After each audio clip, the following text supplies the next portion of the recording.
first major launch of 2023 in Indian motorcycle market has to be something big, something insane, and enters Royal Enfield with highly much awaited, much anticipated middleweight cruiser built on the lines of engine from the Interceptor and the GT Continental with all new chassis. Here comes all new Super Meteor 650.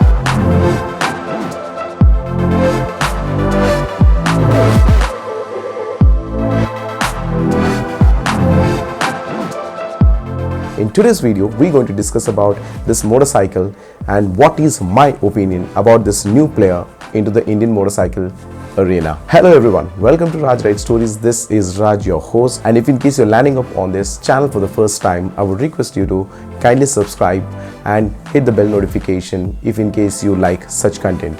Alright, so let's get into the details of this video. Alright, so let's start with the engine first. This is the same air-cooled 648 parallel twin engine what we get on the siblings, the Interceptor and the GT Continental, but with the all-new chassis. This engine has been there in the market for a couple of years, therefore it guarantees a great reliability. The engine produces 47 bhp and 52 Nm of torque, and just like all other Royal Enfield motorcycles, we can expect a great low-end and mid-range performance. This is a new chassis and we get 43 mm upside-down forks with 120 mm travel at the front and twin shocks with 100 mm travel at the rear, bringing a single 320 mm disc at the front and 3 mm at the rear, accompanied by ABS as standard across all variants. This bike has relaxed feel with 19-inch front and 16-inch rear wheel setup. The lower seat, forward foot pegs, relaxed handlebar positions, overall seating ergonomics makes the bike a good looking cruiser in the Indian motorcycle segment. Though the lower seat height has to compromise with minimal ground clearance of just 113 mm of the ground clearance, so one has to be very careful when he's going over the humps in the Indian roads. Weight of the bike seems to be on the heavier side, where the weight is 240 kgs. So once I sat on the motorcycle, just lifted it up, I didn't feel that much. So definitely when you are on the go, I don't think so you will be really going to get bothered by the weight of the bike. Yeah, definitely one might find it difficult while pulling it from the parking lot or in the traffic conditions. The seat height of the bike is just 740 mm, which would be very easy for average Indian riders as well.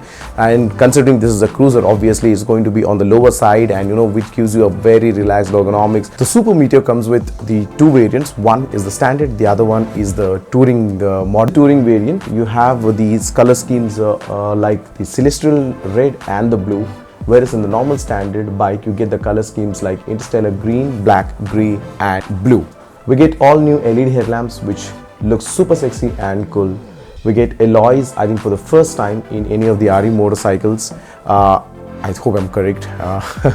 We get a tank capacity of 15.5 liters, but I believe it could have been more considering from the touring perspective. Fuel tank is very neatly designed and paint scheme seems top notch. Instrument cluster is DG analog unit with LCD multi info display which provides information like the time, gear indicator, trip details, fuel indicator, RPM, malfunctioning indicator, etc. Cool feature what I've noticed is along with the two trip meters what you get, trip A and trip B, you also get trip F.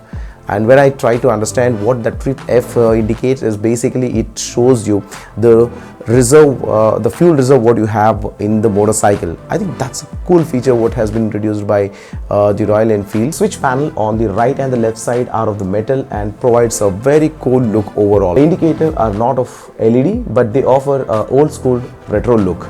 The RE bikes, what we have seen in the recent past, has really upped the game by providing a great improvements in quality, and the Super Meteor 650 looks and feels like it has taken things a step up. So overall, I think this is a great promising product what has brought in by the Royal Enfield, and for that price tag of 3.48 lakhs ex showroom price, I think it is a game changer.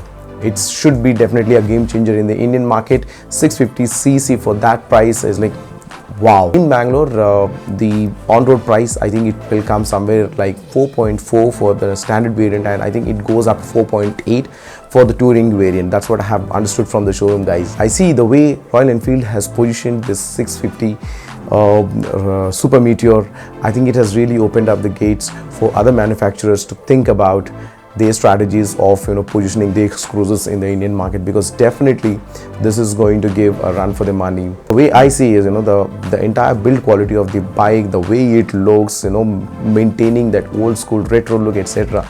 It will definitely tempt a lot of potential buyers. What do you think? Put that in the comment section. I would be happy to hear your views as well. This is my first look and my first opinion of this fantastic motorcycle what we have seen, and the test ride should be ready in a week or two time, and I will try to take a test ride and share my personal feedback in terms of how the bike really looks in the practical world. Is this the beginning of a new chapter in the Indian motorcycle middleweight cruisers? Well, for that we need to wait and watch. Well, that's all what I have in this particular video. I am pretty excited to bring up this information to you guys. I was pretty excited looking at that motorcycle and really looking forward to see how that really performs in the real world. Thank you very much for watching this video, and if in case you have yet to subscribe to the channel, please I would request you to subscribe and stay tuned to this channel for such content. I'll see you again in the next one. Live life, keep traveling, follow your passions. Signing off, Raj. I'll see you again in the next one. Jai Hind.